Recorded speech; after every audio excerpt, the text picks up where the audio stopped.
The great hall of the conclave stretched for nearly a mile in every direction. Its walls were made of living crystal that pulsed with soft light, changing colors based on the mood of those inside. Right now, the crystals glowed a deep, hostile red. Ambassador Yelena Vasquez stood alone at the center of the speaking platform. She was a small woman by human standards, barely 5 feet tall, with gray hair pulled back in a tight knot. Her face showed the lines of 60 years of life, but her eyes were sharp and clear. She wore the simple black uniform of Earth's diplomatic corps, with no medals or decorations, just a small blue planet stitched over her heart. Around her, rising up in great curved tiers like the inside of a bowl, sat the representatives of 1,000 civilizations. Some were humanoid, most were not. There were beings made of living rock, their bodies crackling with internal heat. There were creatures that floated in anti-gravity fields, their bodies too delicate for normal gravity. There were hive minds that spoke through dozens of linked organisms, and ancient intelligences that existed as patterns of light inside crystalline matrices. All of them were looking at her, and none of them were friendly. At the highest tier sat the Council of 12, the rulers of the most powerful species in the known galaxy. They had held their positions for thousands of years. They had watched younger species rise and fall like waves on a shore. They did not fear anything, especially not humans. High Arbiter Kethvoran of the Dominary Empire leaned forward in his seat. He was tall and thin, with skin the color of dried blood and eyes like pools of liquid gold. His people had conquered 300 star systems before humans had learned to make fire. His voice echoed through the hall, translated instantly into 1,000 languages. You may speak, human. The Council grants you this courtesy, though we are not required to do so. Vasquez did not bow. She did not show fear. She simply nodded once and began to speak. Honored members of the Council, representatives of the conclave, I come before you today not to beg, but to reason. 100 years ago, the species of this galaxy made a decision. You looked at humanity and saw a threat. You placed us under embargo. You cut us off from trade, from travel, from contact with the wider universe. You built a wall around our space and told us to stay inside. She paused, letting her words settle into the silence. For 100 years, we have respected that boundary. We have not crossed it. We have not attacked the ships that patrol our borders. We have not responded to the insults and provocations that have been directed at our people. We have been patient. A ripple of amusement passed through the hall. Several representatives laughed openly. The idea of humans being patient was clearly funny to them. Vasquez continued as if she had not noticed. Today, I ask you to reconsider, not because we are weak and need your help, not because we are desperate and have no choice, but because the galaxy would be better if we worked together. We have much to offer. We ask only for the chance to prove it. She stopped speaking and waited. For a long moment, there was silence. Then Kethvoran rose from his seat. His robes, made from the woven light of dying stars, flowed around him like liquid shadow. The human speaks of patience, he said, his voice filled with contempt. But we remember what humans truly are. We have watched your species since you first crawled out of your oceans. We saw how you treated each other. The wars, the genocides, the endless, senseless violence. He gestured with one long, thin hand, and holographic images appeared in the air around the hall. Images from human history, armies marching, cities burning, mushroom clouds rising over devastated landscapes. This is humanity, Kethvoran said. This is what you are. You speak of peace, but peace is not in your nature. You speak of cooperation, but you cannot even cooperate with each other. How can we trust you with the stars when you could not be trusted with a single world? Vasquez's expression did not change. She had expected this. She had seen these same images 1,000 times, used as weapons against her people. Those images are old, she said quietly. Some are hundreds of years old. We have changed. Have you? Kethvoran asked. Your species is only 300 years old in space. That is nothing. That is the blink of an eye. My people have existed for 50,000 years, the Silthine for longer still. We have learned that true nature does not change so quickly. You are what you are, human, and what you are is dangerous. He turned to address the full council. I move that we reject the human petition. I further move that we strengthen the embargo. The containment directive has served us well for a century. Let it continue for a century more. Let the humans remain in their cage until they have proven, beyond any doubt, that they can be trusted. One by one, the other members of the council spoke in support. The Silthene, whose bodies were made of flowing silver liquid, spoke of the need for caution. The Orax hegemony, massive beings covered in natural armor, spoke of the threat humans posed to smaller species. The crystalline minds of Phaestus, who existed as living patterns inside perfect geometric shapes, spoke of mathematical models that predicted human expansion would destabilize the galaxy. Not one spoke in humanity's favor. The vote was unanimous. The petition was denied, but Kethvorin was not finished. "There is one more matter," he said, and something in his tone made the hall fall silent.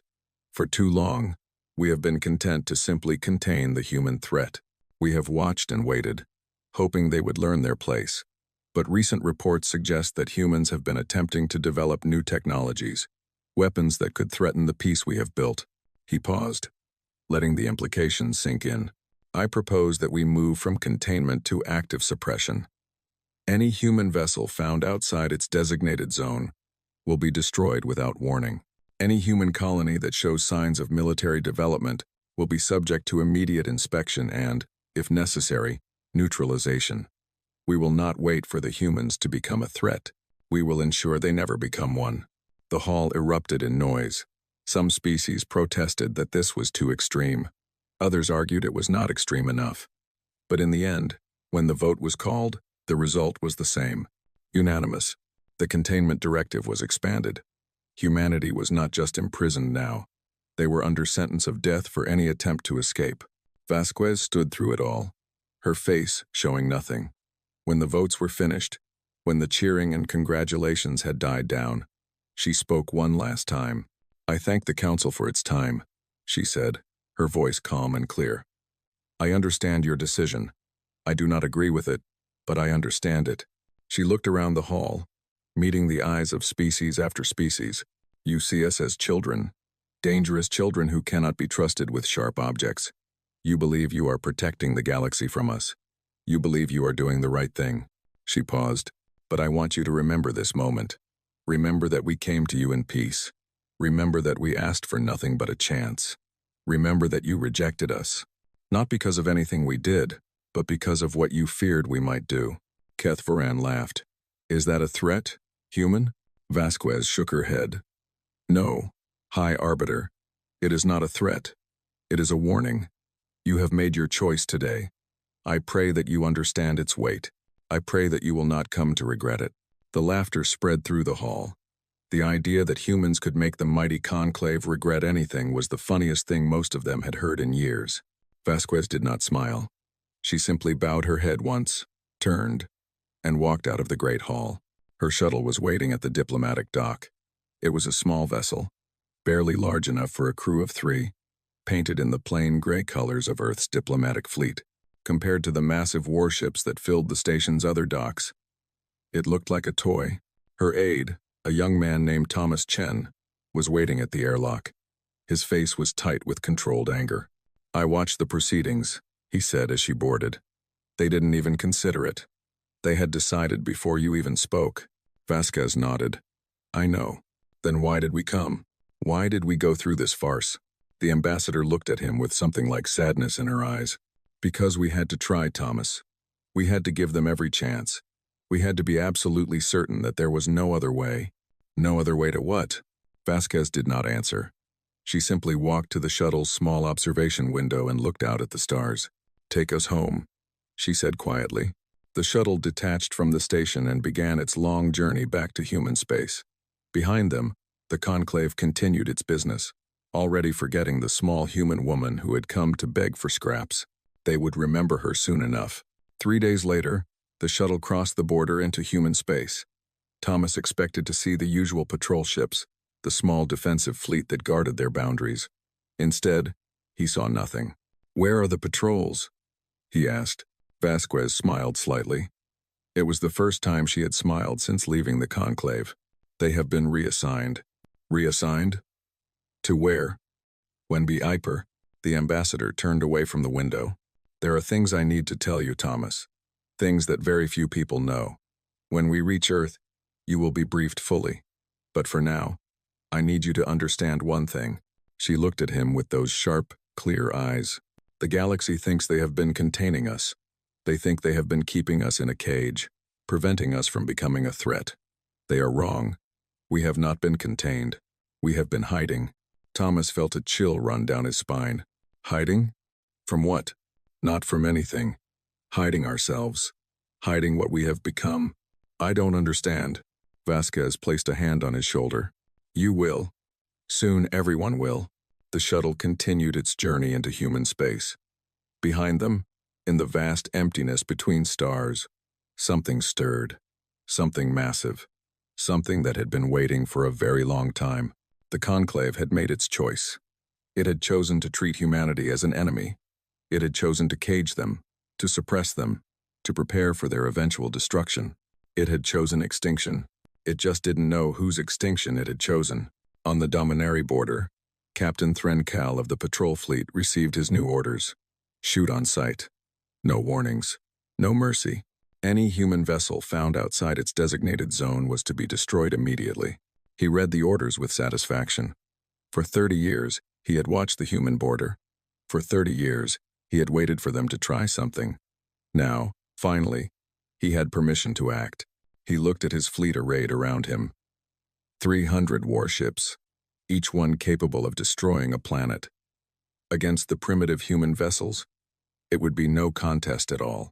Let them come, he said to his officers. Let them try to break out. We will teach them the price of defiance. His officers cheered. In the darkness between stars, something watched them.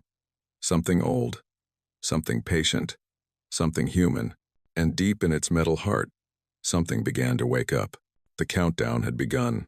Ambassador Vasquez sat in her private quarters aboard the shuttle, staring at a single photograph. It showed a young woman in a military uniform, smiling at the camera.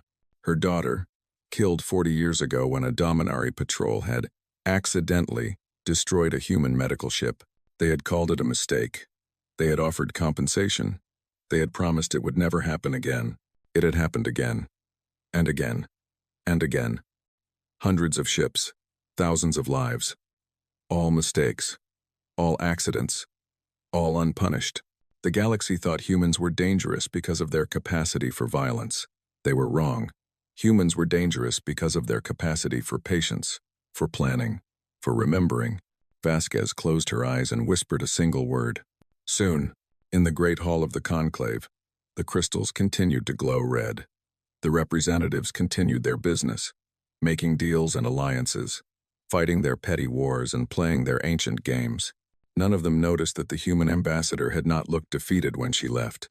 None of them saw the small smile she had hidden as she walked through the doors. None of them understood that they had just made the worst mistake in the history of the galaxy. But they would. Soon, they would understand everything. And by then, it would be far too late. Captain Threncal stood on the bridge of his flagship, the Dominari warship Eternal Judgment, and watched the empty space before him. For 30 years, this had been his life. Watching, waiting, staring at the invisible line that marked the edge of human territory. It was, he had to admit, deeply boring. The human border was the least desirable posting in the Dominari fleet. Nothing ever happened here. The humans knew their place. They sent their pathetic little ships to the edge of their territory, and then they turned back like the cowards they were. In 3 decades, Threncal had never fired a shot in anger. But now, finally, things were changing. The new orders had arrived just days ago.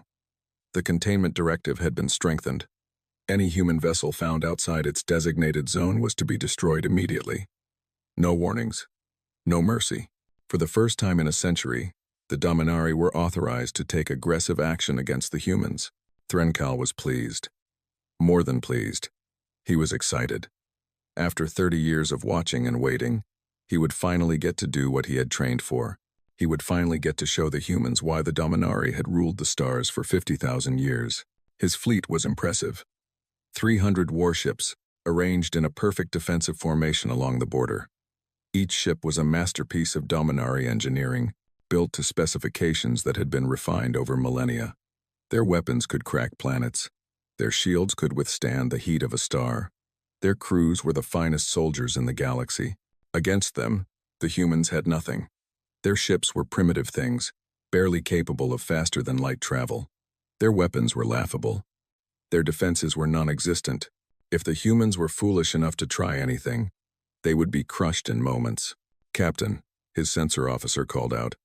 "I am detecting an anomaly." Threnkal turned from the viewport. "What kind of anomaly?" "Gravitational disturbance. Approximately 12,000 kilometers off the starboard bow." Threnkal frowned. "Source?" "Unknown, sir. The readings are inconsistent. It appears and disappears without pattern." "Could it be a natural phenomenon?" The sensor officer hesitated. "Possible, sir. But the signature does not match anything in our database. It almost looks like something very large is moving through space, but we cannot see it." Threnkal felt a flicker of unease, but he pushed it aside. The Dominari did not feel fear. The Dominari did not run from shadows. "Continue monitoring," he ordered. "Alert me if there are any changes." "Yes, Captain." For the next several hours, the anomaly continued to appear and disappear. Sometimes it was closer. Sometimes it was farther away, but it never went away entirely. It was almost as if something was circling the fleet, watching them, studying them. Threnkal told himself it was nothing. Space was full of strange phenomena, gravitational echoes from distant stars, ripples in the fabric of space-time. There was nothing out there. There was nothing to fear. Then the transmission came. It arrived on all frequencies simultaneously, cutting through every channel the fleet was monitoring. A human voice, calm and measured, speaking in perfect Dominari. "This is the UNSC Prometheus. We request that you stand down and withdraw from this sector. You have 1 standard hour to comply." For a moment, the bridge was silent. Then Threnkal began to laugh. "1 ship?" he said, his voice filled with disbelief. "1 ship demands that my entire fleet withdraw?" His officers laughed with him. The idea was absurd. 1 ship against 300? It was suicide. It was madness. It was the most ridiculous thing any of them had ever heard. Threnkal walked to the communications console and opened a channel. "Attention, human vessel. This is Captain Threnkal of the Dominari Imperial Fleet. I do not know where you are hiding, but I suggest you show yourself immediately. Your demand is rejected. You have exactly 1 minute to surrender, or we will find you and destroy you." There was a pause. Then the human voice returned. "Captain Threnkal, we are aware of your fleet's capabilities. We are also aware that you have received new orders to shoot on sight. We are not here to surrender. We are here to give you a chance to survive. Please withdraw. This is not a request you want to refuse." Threnkal felt his anger rising. The arrogance of these humans was astounding. They were nothing. They had nothing. And yet they dared to threaten him? "Find that ship," he ordered his sensor officer. "I want to know where it is hiding." "I am trying, Captain, but I cannot locate it. There is nothing on our sensors, nothing at all." "That is impossible. We received their transmission. They must be somewhere." "I know, sir, but our sensors show only empty space." Threnkal growled in frustration. The humans were playing games. They had found some way to hide their ship, some primitive trick that confused Dominari sensors. But it did not matter. 1 ship, no matter how well hidden, could not stand against his fleet. "All ships," he ordered. "Spread out and begin a systematic search. Find that vessel, and when you find it, destroy it." His fleet began to move, ships separating from the formation and spreading out across the sector. They scanned every frequency, every wavelength, every possible hiding place. They found nothing. 20 minutes passed, then 30, then 40. The human voice came again. "Captain Threnkal, you have 20 minutes remaining. This is your final warning. We do not wish to harm you, but we will defend ourselves if necessary. Please withdraw." Threnkal slammed his fist against the console. "Show yourself, coward. Stop hiding and face us." There was a long pause. "Very well," the human voice said. "If you insist." Space tore open. There was no other way to describe it. One moment, there was nothing but empty darkness. The next moment, something massive was appearing, as if reality itself was peeling back to reveal what had been hidden beneath. The Prometheus decloaked. Threnkal had seen many things in his 3 centuries of life. He had seen stars die. He had seen worlds burn. He had seen the mightiest warships in the galaxy engage in battle, but he had never seen anything like this. The human ship was enormous, not just large, but impossibly, incomprehensibly huge. It dwarfed his flagship. It dwarfed his entire fleet. Its hull was black metal, angular and predatory, covered in weapons that Threnkal did not recognize. Its surface seemed to absorb light, making it difficult to look at directly, and from its bow projected a single massive structure, like a cannon, that glowed with barely contained energy. For a long moment, the bridge was completely silent. Then his sensor officer spoke, his voice barely a whisper. "Captain, that ship is 10 kilometers long." Threnkal could not speak. His mouth opened, but no words came out. "Its power signature is, I have never seen anything like it. It is generating more energy than our entire fleet combined. Its weapons. Captain, I do not even know what some of these weapons are. They do not match anything in our database." "That is impossible," Threnkal finally managed. "The humans do not have this technology. They cannot have this technology." But the evidence was right in front of him. The impossible ship hung in space, silent and patient, waiting. The human voice came again, and now Threnkal could hear something in it that he had not noticed before. Not arrogance, not aggression, something worse. Pity. "Captain Threnkal, I am Admiral Chen Wei of the United Nations Space Command. You have seen our ship. You understand now what you are facing. I give you one final opportunity to withdraw. Take your fleet and leave. Report what you have seen to your superiors. Tell them that the containment has failed. Tell them that humanity is no longer what they thought it was." She paused. "But do not fight us. You cannot win, and I do not wish to kill you." Threnkal felt something he had not felt in centuries. Fear.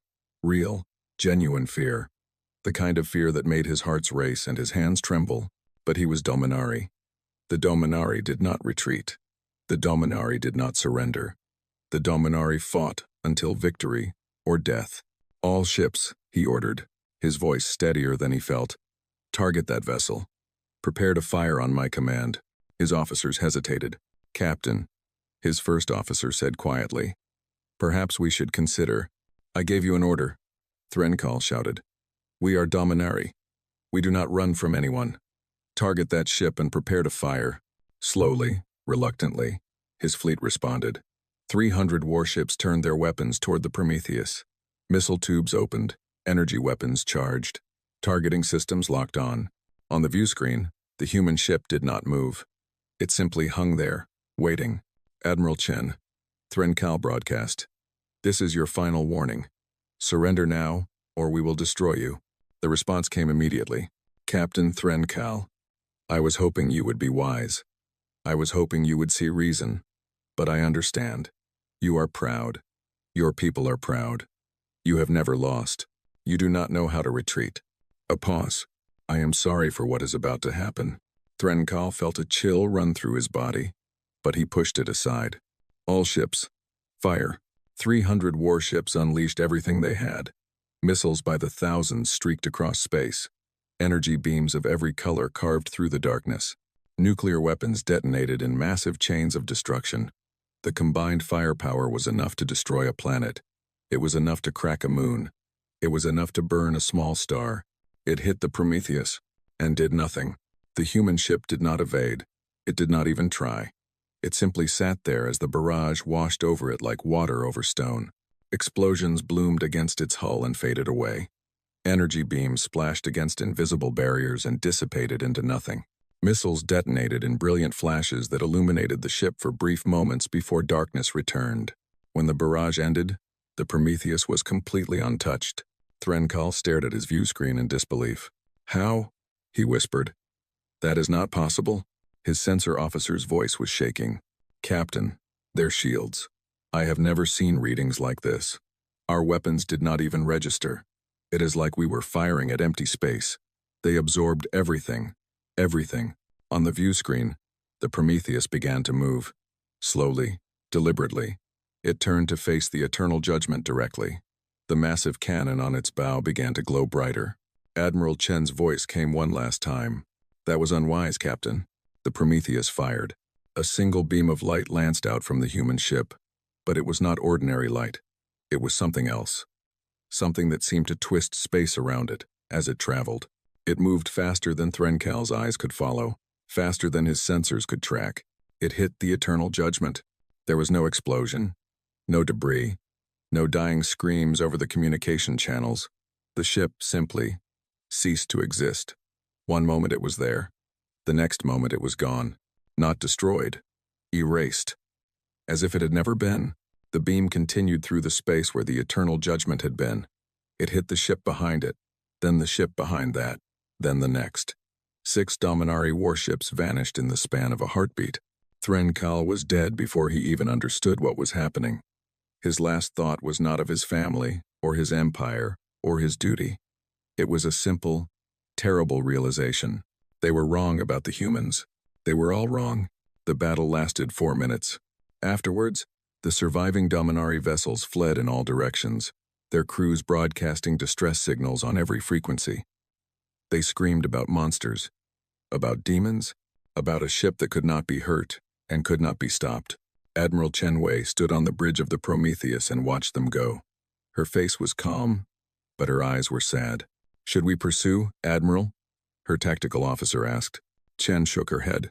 "No. Let them run. Let them tell everyone what they saw." She turned away from the view screen. "We gave them a chance. We gave them every chance. They chose not to listen." The Prometheus hung alone in space, surrounded by the fading energy signatures of destroyed ships. 287 Dominari warships had been erased in 4 minutes. The human vessel had not taken a single point of damage. In the distance, the survivors continued to flee, carrying their message to the galaxy. The containment had failed. Humanity was awake, and they were coming. The news spread across the galaxy like fire through dry grass. Within hours of the battle, every major civilization had received the distress signals. Within days, the recordings were everywhere. Shaky footage captured by fleeing ships showed the impossible. A human vessel, massive beyond comprehension, destroying a Dominari fleet in minutes. The galaxy watched in horror. On 100,000 worlds, leaders gathered to view the recordings. They watched Dominari weapons splash uselessly against human shields.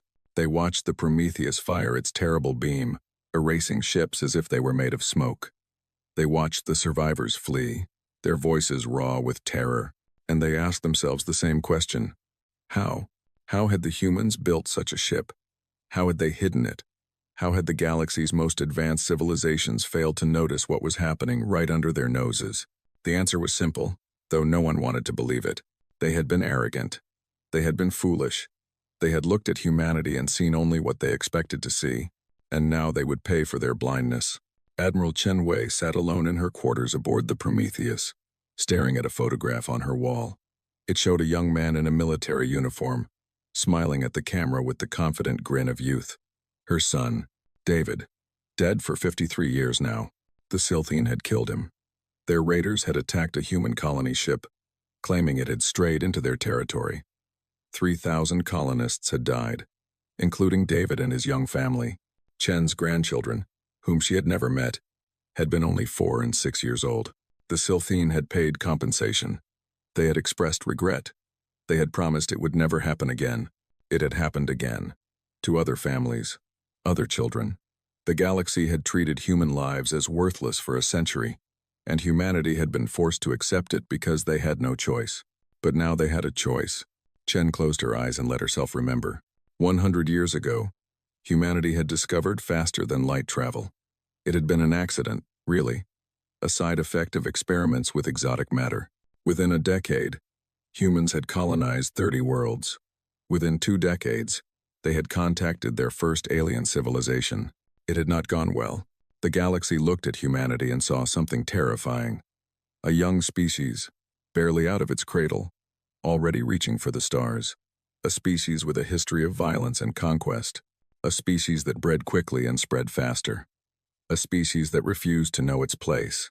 The older civilizations of the galaxy had seen this pattern before. They remembered other young species that had risen too fast, that had spread too far, that had eventually threatened the established order. Those species no longer existed. The decision was unanimous. Humanity would be contained. The embargo had been devastating. Cut off from galactic trade, human colonies withered. Without access to alien technology, their ships remained primitive. Without allies, they had no protection. Dominari patrols accidentally destroyed human vessels on a regular basis. Silthian raiders attacked human colonies with impunity. The Orax hegemony poisoned human trade routes with biological weapons, and humanity could do nothing. For the first decade, they had pleaded. They had sent ambassador after ambassador to the conclave, begging for recognition, for trade, for mercy. They had been refused every time. For the second decade, they had protested. They had pointed out the injustice, the cruelty, the hypocrisy of the galaxy's treatment. They had been ignored. For the third decade, they had simply endured. They had pulled back from the borders, stopped sending ships where they were not wanted, focused on their own territory. The galaxy had assumed they had accepted their fate. The galaxy had been wrong. Deep in human space, far from prying eyes, something had been discovered. A dead world, orbiting a dying star. A world covered in ruins that predated the oldest civilizations in the galaxy. A world that held secrets older than history itself. The Precursors. Humans had called them. No one knew their true name. No one knew where they had come from or where they had gone. But they had left something behind. Technology beyond anything the galaxy had ever seen. Weapons that could crack planets. Shields that could withstand stars. Engines that could cross the galaxy in moments. And most importantly, they had left knowledge. The knowledge of how they had done it. How they had risen from nothing to become gods. How they had built machines that could reshape reality itself. Humanity had found this knowledge. And over the course of 90 years, they had learned to use it. It had not been easy. The precursor technology was complex beyond imagining. Understanding it required rethinking everything humans knew about physics, about engineering, about the nature of reality itself. Entire generations of scientists had devoted their lives to unraveling its secrets. But humans were nothing if not determined. The first precursor-derived ship had been completed 30 years ago. A small vessel, barely larger than a Dominari patrol ship, but equipped with weapons and shields that made everything else in the galaxy look like children's toys. It had been tested in secret, hidden from the galaxy's sensors by technology that the older civilizations could not even detect. Then they had built more. The Prometheus was the 20th ship in the line. It was also the largest and most powerful. Its crew called it the Harbinger, because they knew what its appearance would mean for the galaxy. The beginning of the end. Chen opened her eyes and looked at the photograph of her son one more time. "We tried, David," she said quietly. "We tried everything else. They would not let us live in peace. They would not stop hurting us." She stood up and walked to the door. "Now, they will learn what happens when they push humanity too far." The bridge of the Prometheus was busy when she arrived. Officers hurried between stations, monitoring communications from across the galaxy. The battle had sent shockwaves through civilized space, and everyone was scrambling to understand what had happened. "Admiral on the bridge," someone called, and the crew snapped to attention. "As you were," Chen said, walking to her command chair.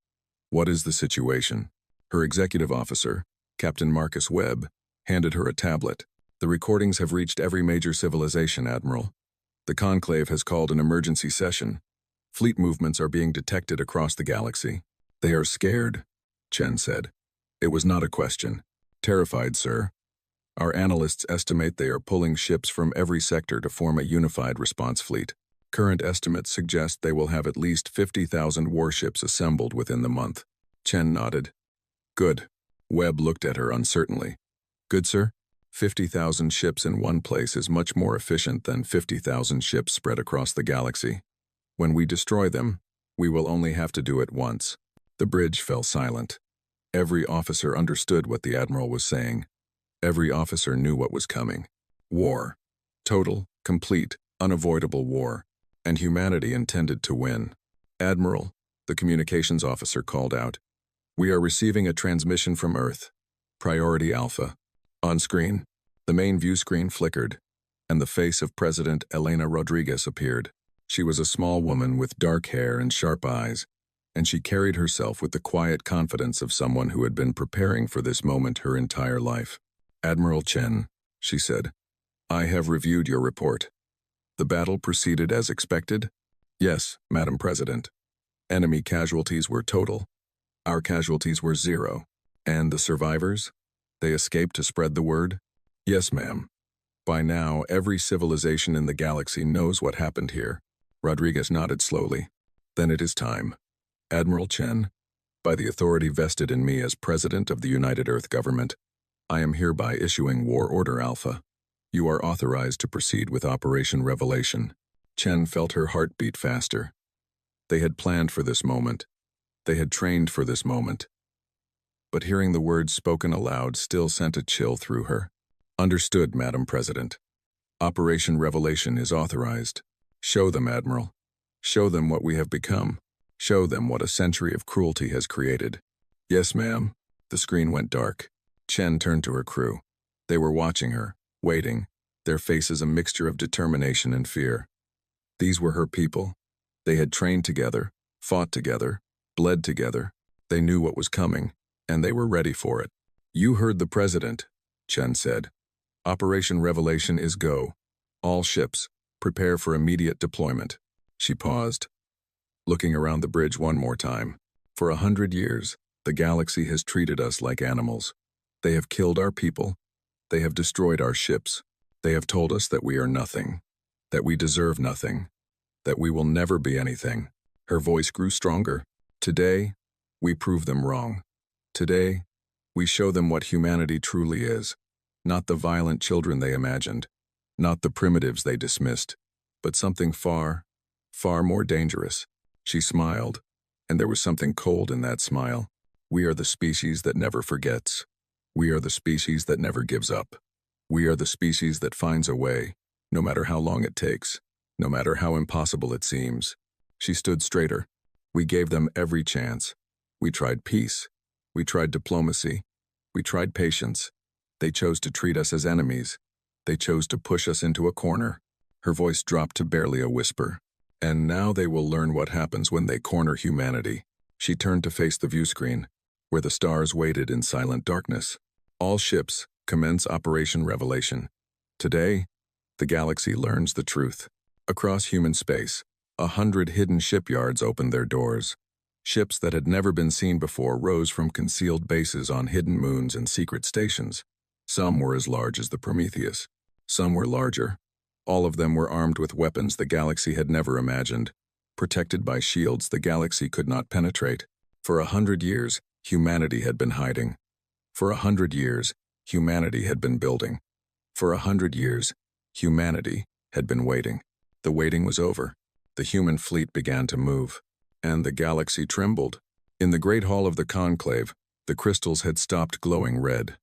They had turned black, a color that had not been seen in thousands of years. A color that meant only one thing: extinction. Someone's extinction was coming, and for the first time in their long history, the species of the galaxy were not sure it would be humanity's. The conclave had never seen anything like this. In its 12,000-year history, the Great Hall had witnessed wars and treaties, the rise of empires and the fall of civilizations. It had seen species ascend to greatness and others fade into extinction, but it had never, in all that time, seen panic. Until now, the representatives of 1,000 species crowded the hall, their voices rising in a chaos of fear and accusation. The orderly tiers that usually held dignified ambassadors were now filled with shouting, gesturing figures who had abandoned all pretense of civilization. "How did this happen?" screamed the Silthian ambassador, his liquid silver body churning with agitation. "You said the humans were contained. You said they were primitive.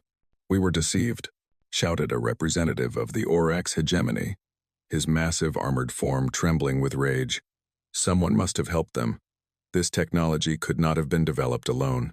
It does not matter how it happened," another voice cried. "What matters is what we do now." High Arbiter Kethvorin stood at the center of the chaos, his face a mask of cold fury. His finest fleet had been destroyed. His finest captain had been erased from existence. And everywhere he looked, he saw the same expression in the eyes of the other species: fear and blame. "Silence!" he roared, his voice cutting through the noise. The hall fell quiet, though the tension remained thick as smoke. This is not the time for accusations. This is the time for action. He gestured, and holographic images appeared in the air around him. Images of the Prometheus, images of the battle, images that had already become infamous across the galaxy. The humans have revealed themselves, Kethvorin said. They have shown us their true nature. They are not the primitive species we believed. They are something far more dangerous. He paused, letting his words sink in. But they are still one species. They still have limited numbers, limited resources. If we act quickly, if we act together, we can still destroy them. With what? The Silthene ambassador demanded. Did you see the recordings? That one ship destroyed nearly 300 of our finest warships. How many ships do they have? How many weapons like that? We do not know, Kethvorin admitted. Our intelligence on human space has always been limited. We assumed we did not need to know more. You assumed, the Silthene said, his voice dripping with contempt. You assumed. And now we may all pay for your arrogance. Kethvorin's eyes narrowed dangerously. Be careful, Ambassador. The Silthene were just as confident in the containment as anyone else. You do not have the right to cast blame. Before the argument could escalate, a new voice cut through the tension. Hi, Arbiter. We are receiving a transmission. The hall fell silent. Every eye turned to the communications console, where a Dominari officer was working frantically at his controls. Source? Kethvorin demanded. Human space, sir. It is being broadcast on all frequencies, all wavelengths. They are not even trying to hide it. Put it through. The holographic images of the battle disappeared, replaced by a single face. A human face. A woman, elderly but sharp-eyed, wearing the simple black uniform of Earth's diplomatic corps. Ambassador Yelin Vasquez. Greetings, Conclave, she said, her voice calm and clear. I hope you remember me. A ripple of recognition passed through the hall.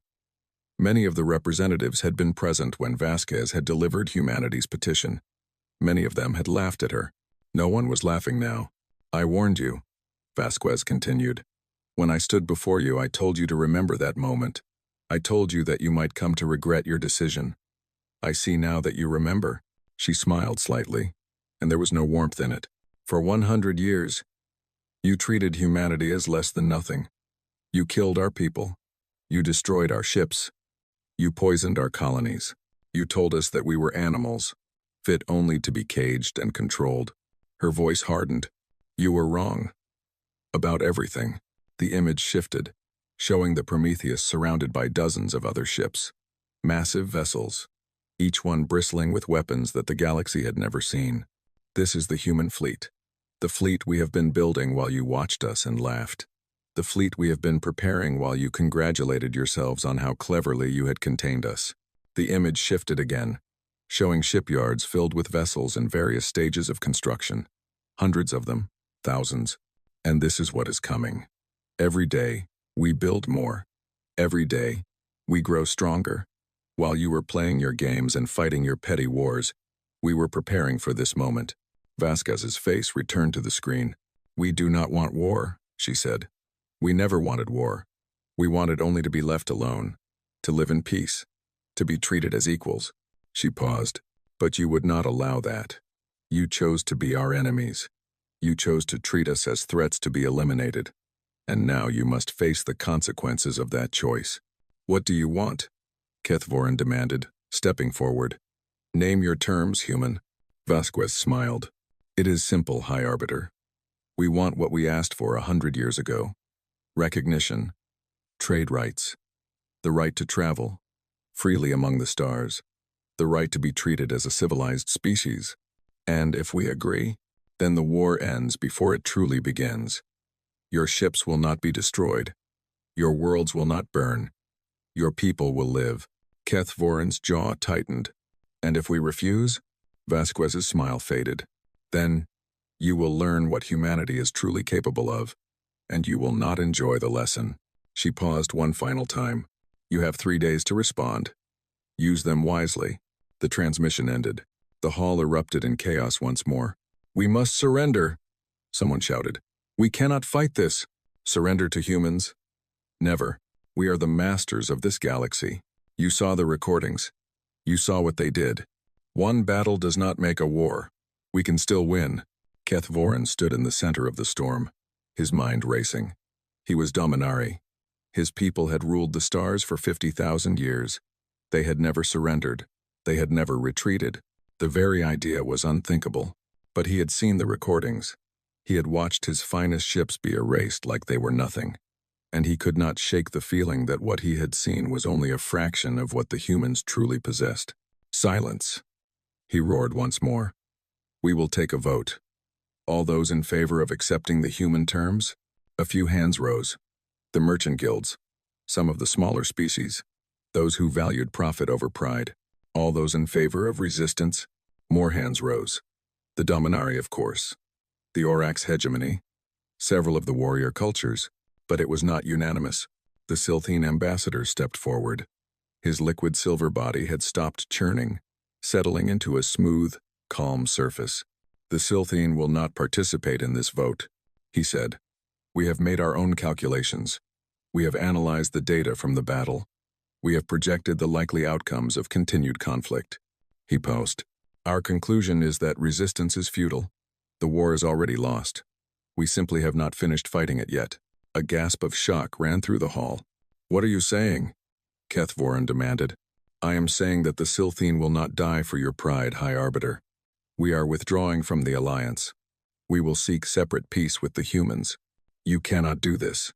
The Charter of the Conclave. The Charter of the Conclave assumes that the Conclave can protect its members. It cannot protect us from this.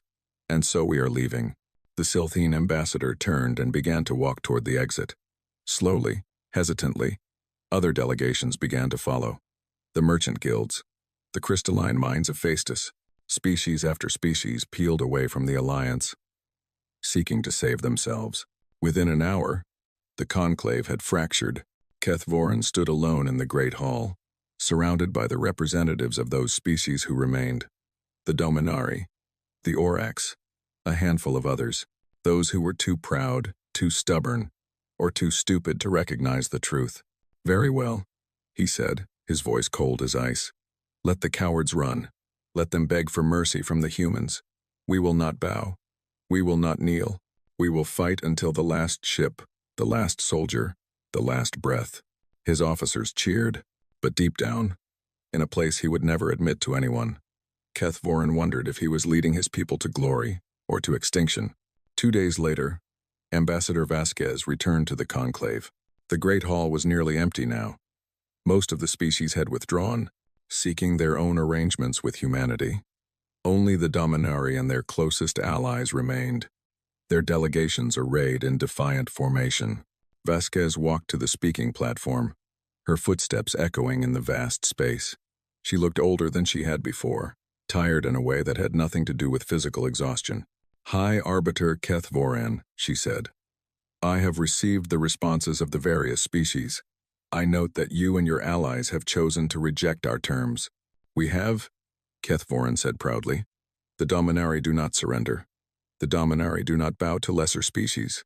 Whatever you have built, whatever weapons you have developed, we will find a way to defeat you. We will fight to the end. Vasquez nodded slowly.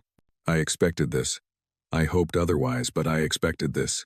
She looked around the nearly empty hall, at the species that had already fled, at those that remained. I want you to understand something, High Arbiter. We did not want this. Everything that is about to happen, everything that will follow, we tried to avoid it. We sent ambassadors. We made petitions. We asked for peace. Her voice hardened. You refused. Every time. You refused. And your people killed our people. And you laughed while you did it. She stepped closer to Keth Voran. There is a saying among humans. Be careful what you wish for.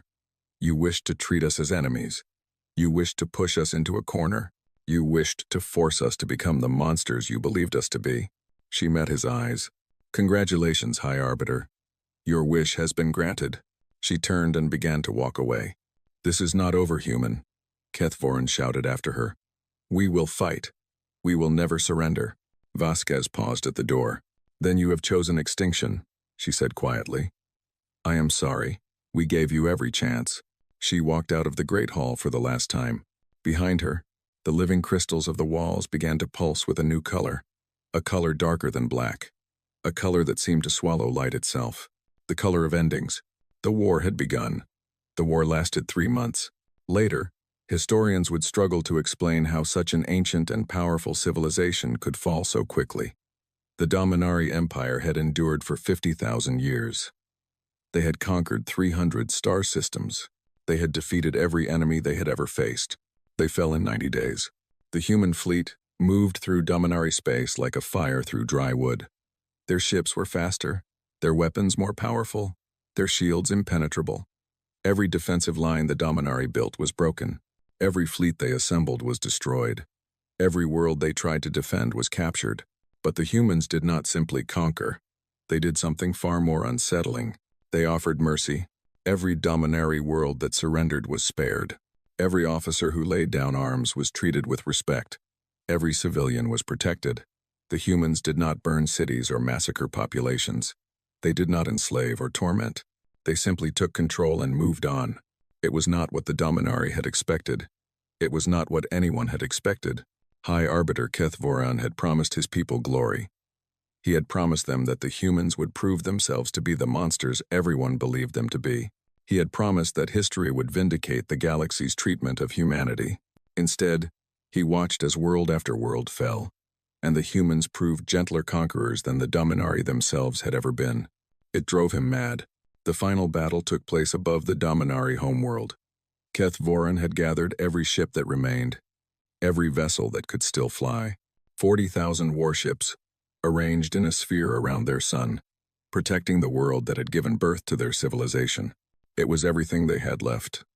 Their last hope, their final stand. The human fleet arrived at dawn. Keth Voran stood on the bridge of his new flagship, watching the sensors as the enemy emerged from faster-than-light travel. He had prepared himself for the Prometheus, the ship that had haunted his nightmares for 3 months. What he saw was far worse. The Prometheus was there. Yes, but it was no longer the largest ship in the human fleet. Behind it came vessels that beggar imagination, massive constructs, each one the size of a moon, bristling with weapons that glowed with barely contained energy, ships that seemed to bend space around them, their hulls flickering in and out of visibility as if they existed in multiple dimensions at once. Hundreds of them, hundreds of ships, any one of which could have destroyed his entire fleet alone. By the ancestors, whispered his first officer. What have they been building? Keth Voran did not answer. He could not answer. For the first time in his long life, he truly understood what humanity had done. The containment had not stopped them. The embargo had not weakened them. The century of abuse had not broken them. It had only made them angry. The human fleet spread out, surrounding the Dominari defensive sphere. For a long moment, nothing happened. The two forces simply faced each other in silence. One the culmination of 50,000 years of civilization, the other the product of 100 years of hidden fury. Then Admiral Chen's voice echoed across every communication channel. High Arbiter Keth Voran. This is Admiral Chen Wei of the United Nations Space Command. I address you directly. Keth Voran straightened his shoulders. Whatever came next, he would face it with dignity. I am listening, Admiral. You have fought well. Your people have shown courage. You have not surrendered, even when surrender was the only rational choice. I respect that. I do not need your respect, human. Perhaps not. But you will have it anyway. There was a pause. I am offering you one final choice, High Arbiter. Order your fleet to stand down. Surrender yourself and your senior officers to face trial for crimes against humanity. Allow your people to live. And if I refuse, then we will destroy your fleet. Every ship, every soldier. And when we are done, we will land on your homeworld and arrest your leaders anyway. The only difference will be how many of your people die before it is over. Keth Voran felt something stir in his chest. Not fear. Not anymore. He had been afraid for 3 months. He had watched his empire crumble, his people die, his entire way of life collapse around him. There was no room left for fear. What he felt was something else, something he had not expected. Relief. He looked around his bridge at the officers who had served him faithfully.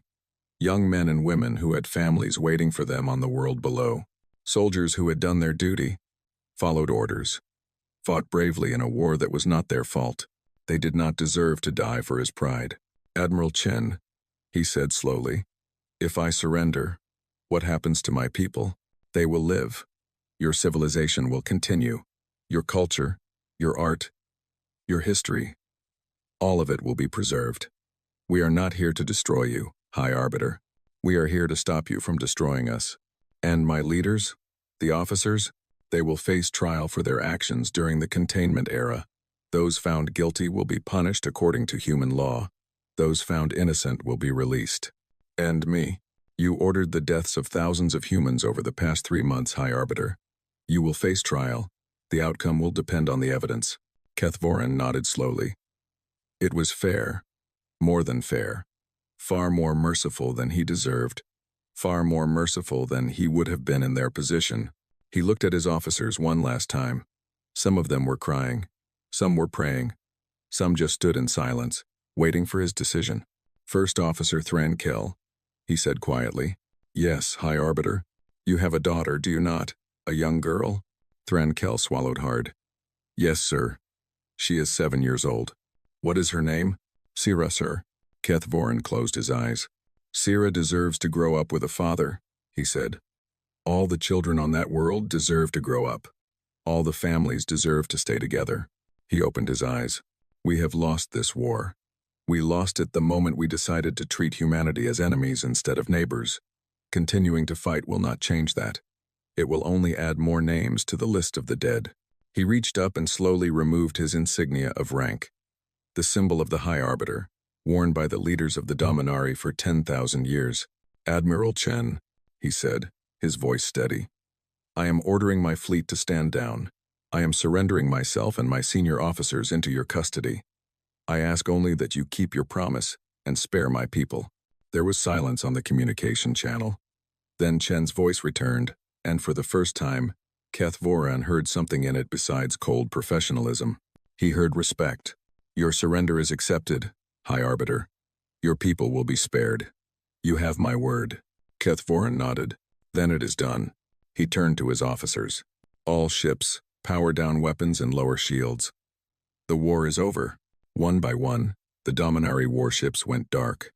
40,000 vessels, the pride of a 50,000-year empire, surrendered without firing a shot. And the galaxy changed forever. 10 years had passed since the war ended. The galaxy was different now. The old order, built on fear and hierarchy, and the assumption that some species were simply better than others, had collapsed. In its place, something new was being built. The human-led coalition had replaced the conclave. Its membership was open to any species willing to accept its basic principles: equality, cooperation, and the recognition that every civilization had something valuable to offer. Many species had joined eagerly. The Silthene, who had been among the first to surrender, had become some of humanity's closest allies. The crystalline minds of Phaestus had opened their archives of knowledge, sharing discoveries that advanced galactic science by centuries. Even some of the former enemies, the species that had fought alongside the Dominari, had eventually applied for membership. The Dominari themselves were still rebuilding. Their empire was gone, replaced by a loose federation of independent worlds. Their leaders had faced trial, many of them sentenced to long terms of imprisonment for their roles in the containment era. But their people survived. Their culture endured. Their children grew up in a galaxy that was safer, if stranger, than the one their parents had known. Ambassador Yelena Vasquez, now old beyond measure, visited the Dominari homeworld on the 10th anniversary of the surrender. She walked slowly through the capital city, accompanied by a small escort of human and Dominari guards. The city had changed. The towering monuments to conquest and domination had been torn down, replaced by parks and memorials. The streets that had once echoed with military parades now hosted markets and festivals where species from across the galaxy mingled freely. Vasquez stopped at a memorial in the center of the city. It was a simple structure, a wall of polished black stone inscribed with names. Thousands of names. Millions of names. The names of everyone who had died in the war. On both sides. Human names and Dominari names. Silthene names and Oryx names. All of them together. Equally honored. Equally mourned. She stood in silence, reading the names, remembering. A young Dominari approached her. He was tall and thin, with the distinctive red skin and golden eyes of his species, but his eyes held none of the contempt that Vasquez remembered from her earlier visits to the conclave. Only curiosity. "You are the human ambassador," he said. "The one from the videos." Vasquez smiled slightly. "I was, once. I am retired now. My teachers talk about you. They say you warned us. They say you tried to stop the war before it started. I tried. We all tried." The young Dominari looked at the memorial wall. "Why did you not destroy us?" he asked. "You could have. Everyone says so. Your fleet could have burned our worlds and killed our people. We would have done it to you, if our positions were reversed. Why did you spare us?" Vasquez was silent for a long moment, considering the question. She had been asked it many times over the years. She had never quite found the perfect answer, because that is what they expected us to do. She finally said, "Your leaders, the conclave, the entire galaxy. They looked at humanity and saw monsters. They saw violence and aggression and destruction. They believed that was our true nature." She turned to face the young Dominari. "We spent 100 years in the dark, young one. 100 years alone, cut off from the galaxy, forced to rely only on ourselves. We had time to think, time to decide who we wanted to be." She looked up at the stars, visible even in the daylight of the Dominari homeworld. "We could have become what they feared. We could have let our anger consume us. We could have built our ships and our weapons and then used them to burn the galaxy that had tried to cage us." She shook her head. "But we decided that was not the species we wanted to be. We decided that we would be better than our enemies, better than our history, better than the galaxy expected."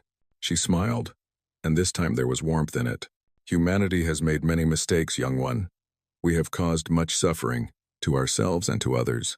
But we are capable of learning. We are capable of growing. We are capable of choosing to be better." She reached out and touched the memorial wall, her fingers tracing over the names of the dead. "This wall exists because we did not want to kill. We did not want to destroy. We wanted only to be free. And when we achieved that freedom, we chose to use our power to build rather than to burn." She turned back to the young Dominari. "That is why we spared you. Because you are not your leaders. You are not the ones who tried to destroy us. You are just people, trying to live your lives, hoping for a better future. And you deserve the chance to have one." The young Dominari was silent for a long time, processing her words. "Do you think we can be friends?" he finally asked. "Humans and Dominari? After everything that happened?" Vasquez considered the question. "I think friendship takes time. It takes effort. It takes the willingness to forgive past wrongs and trust that the future can be different." She looked at him steadily. "But yes, I think we can be friends. I think we will be friends. Not today, maybe not tomorrow, but someday. The children of Earth and the children of Dominar will look back at this time and barely remember why their ancestors fought." She gestured at the memorial wall. "That is why we built this. Not to remind people of the war, but to remind them of its cost. To ensure that future generations understand what happens when fear and hatred are allowed to rule." She turned and began to walk away. "Wait," the young Dominari called. "Ambassador Vasquez." She paused. "Thank you," he said, "for sparing us, for giving us a chance." Vasquez smiled one last time. "Use it well, young one. The future is in your hands now. Yours and all the young people across the galaxy. Make it better than the past." She walked away, leaving the young Dominari alone at the memorial. He stood there for a long time, reading the names, thinking about everything she had said. Then he turned and walked back into the city, back into a future that was strange and uncertain and full of possibility. The galaxy had chosen extinction for humanity. They had learned, too late, that humanity had chosen something else entirely. Not revenge, not conquest, not the fire and destruction that everyone had expected. They had chosen hope, and in the end, hope had won.